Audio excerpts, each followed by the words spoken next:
Slovenija, glede na moje izkušnje iz celega sveta, je še vedno raj na zemlji in tega se premalo zavedamo. Raj na zemlji v smislu narave, okolja. Zelo lepa država je in raj na zemlji v smislu kvalitete bivanja, ki ga tukaj imamo. Premalokrat se o tem govori. Seveda v medijih je velikokrat najbolj popularno, da se govori o problemih. Saj se more govoriti o problemih, ampak pozabljamo pa, da je v bistvu največ, kar se dogaja, v bistvu zelo pozitivnega. Slovenija je ena najlepših držav in ena najbolj prijaznih držav za bivanje. In to bolj, ko potuješ po svetu, bolj to spoznaš, ne. In za naslednjih 25 let mislim, da verjamem, da bomo premagali te naše porodne težave, da se bomo tudi naučili, kako je imeti svojo državo, jo naučili se ceniti, in da bomo v bistvu lahko še bolj zadovoljni, kot smo. Te na nek način socialne pravice, v bistvu ugodnosti, ki jih imamo, kot je zastonj izobrazba, zastonj zdravstvo in tako naprej.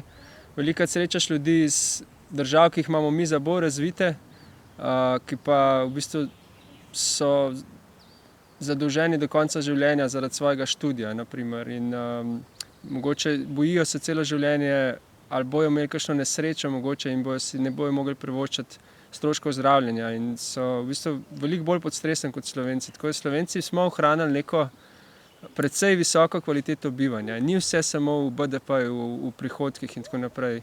Ko se pogovarjam z ljudmi, ko potujeva s tujci in povem, kakšno je življenje tukaj, kako se v bistvu še vedno da na nek način zelo nekako živeti eno udobno življenje, eno v redu življenje, so v bistvu velikokrat presenečeni. In tudi tujci, ki jih poznam, ki obiščejo Slovenijo in tudi živijo mogoče tukaj, so navdušeni v bistvu nad kvaliteto življenja.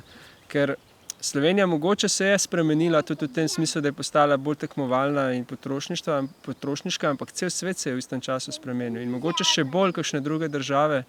Tako da pri nas ni toliko slabo, kot se marsikdaj zdi ali pa govori. Jaz verjamem, da Slovenci smo nekaj posebenega glede te dojemljivosti, da je okolje res nekaj, kar cenimo, no?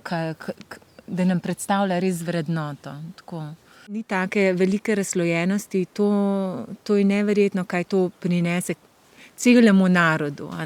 Ker čisto en primer, bila sva v Ekvadorju, tam pač prav zaradi te razslojenosti, zidovi, v katere so vgrajeni tisti, ki imajo pač mogoče čist tako kot mi, pač in se morajo zaščititi, ker enostavno tisti najbolj revni pridejo, oni si bojo vzeli, ker je to boj za preživetje.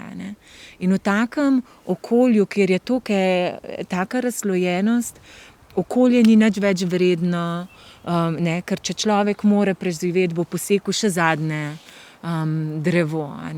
In v taki družbi vidiš ljudi na cesti, ki ti umirajo pred očmi, in živali na cesti, ki umirajo in so bolne. In to ni nobenemu fino, niti tistemu, ki ima. Ker si tudi ti potem v stalnem strahu, ker ti lahko vedno nekdo to vzame in ni ti fino gledati vseh te, tako da to je nekaj, kar se moramo zavedati, da je to en velik dar, no. Vem, da je prihajalo do vse večje razslojenosti, ampak verjamem, da bi mogli narediti čim več za to, da bi bila ta čim manjša.